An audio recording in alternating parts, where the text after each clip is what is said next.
Good morning मंडळी. तर आजचा बेत आहे आपला दही धपाटे, मेथीचे धपाटे आणि दही.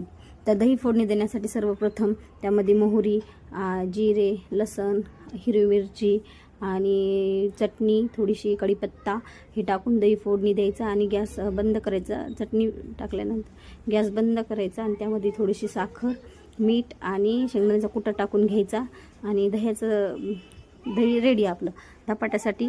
गव्हाचं पीठ, ज्वारीचं पीठ आणि गहू, ज्वारी आणि बेसन पीठ. या पिठामध्ये थोडीशी ओवा, लसण, जिरे, अद्रक, हिरवी मिरची मिक्सरमध्ये फिरवून टाकायची. त्यामध्ये कोथिंबीर टाकायची आणि मेथी बारीक चिरून घेऊन ती टाकायची आणि ती टाकल्यानंतर ते मस्तपैकी असं भिजवायचं ते मिश्रण आणि किमान अर्धा तास ते भिजू दिलं तरच धपाटे आपले एकदम व्यवस्थित छान कुरकुरीत होते. त्याच्यानंतर मग मस्तपैकी अशी एक सुती कपडा घ्यायचा, त्यावरती ते बेसन पीठ म्हणजे जे आपण कणिक भिजवली त्याचा गोळा घेऊन थापायचा. ते माझ्याच्यानं चुकून ते शॉट घेण्यात नाही आला, शूट करण्यामध्ये नाही आलं. ते थापायचं आणि तवा चांगला गरम होऊ द्यायचा, त्यावर तेल टाकायचं आणि धपाट्याला 2-3 छिद्र पाडायचे. त्याने कुरकुरीत धपाटा भाजले जाते. तव्यावर टाकून थोडं तेल टाकून भाजायचं.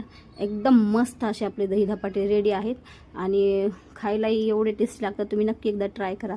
प्लीज माझ्या चॅनलला सबस्क्राईब, लाईक अँड कमेंट करा. थँक्यू. तर इथे खुसखुशीत धपाटे तुम्ही बघू शकता. हे फक्त ते छिद्र